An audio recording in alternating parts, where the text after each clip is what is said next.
Tara, banatan na to, baka banatan pa ng iba.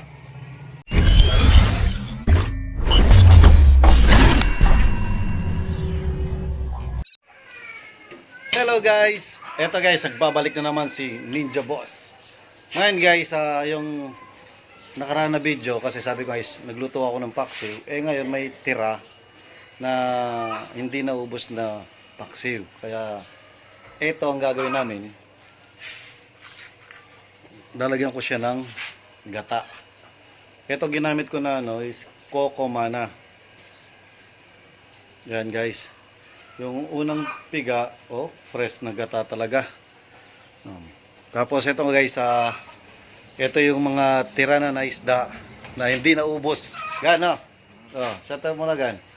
Ngayon, ang gagawin natin is gagataan natin. Yan guys, yung natira na isda na hindi naubos. Ang gagawin ko dito is gagataan ko para maiba at mas masarap ngayon to kasi naano na siya na paksiw, tapos gagataan mo pa talagang solbox.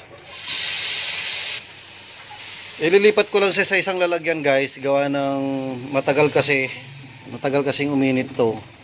Kaya ito na lang muna ginamit ko. Yan. No, gan. Patay na naman yung kanin, gan. Shotcut mo gan. Yan, dito ko na muna yan muna gagamitin namin ni Bogard. No, gan. Tsaka yung sili. Yan, nagdagdag tayo ng sili. Diba? Ito yung natirang isda natin, kaya igagataan natin. Ito guys, nilalagay na ni Bogard yung ano yan gan? Gatang nyug. Gatang nyug na gan Yan no. Suwabing pa ng pagkakalagay ni Bogard. Patay na naman yung kanin gan. Gan.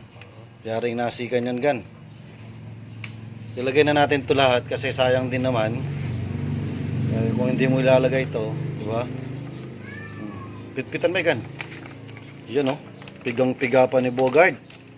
Okay guys, tatakpan ko muna to, tapos babalikan natin mamaya-maya, and then yun nga, ipapakita ko sa inyo yung magiging resulta nito mamaya.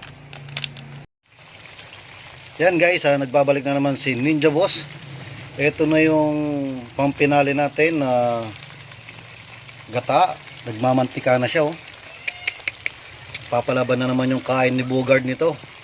Hintayin ko pa siya ng konti para talagang magmantika yung kumbaga yung ng nilagay nating kanina na gata. Ito kasi yung pinakamasarap dito, yung magmamantika siya. Gan. Tara, banatan na to, baka banatan pa ng iba.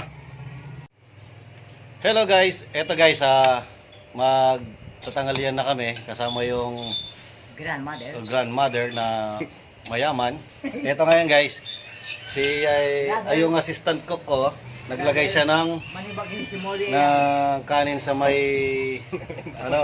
kasi may mantika. Number 1 to. Tapos eto na pala yung ginata natin. Yan na. Tapos may konti-konti mantika to. Sige gan. Ito nga, babanatan na namin.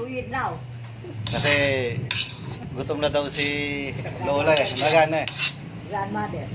Ito guys, babanatan na ni Bogard. Tapos guys, nakita ko dito sa assistant cook ko, may itlog siya ng dito yung bugok. Itlog to ng Texas. Mahilig siya dito. Ayun, binanatan niya rin. Ito, unang kukuha yung natin, mayaman na bisita. Hintayin natin makakuha. Mana ka po. Yan na titikman niya kung anong lasa. Pero ayun nga, kinain niya kanina to ng umaga, and then yung lunch niya is gata naman. Sige gan. Gano? Kain na kami, kain. Idol, amo dul. Idol.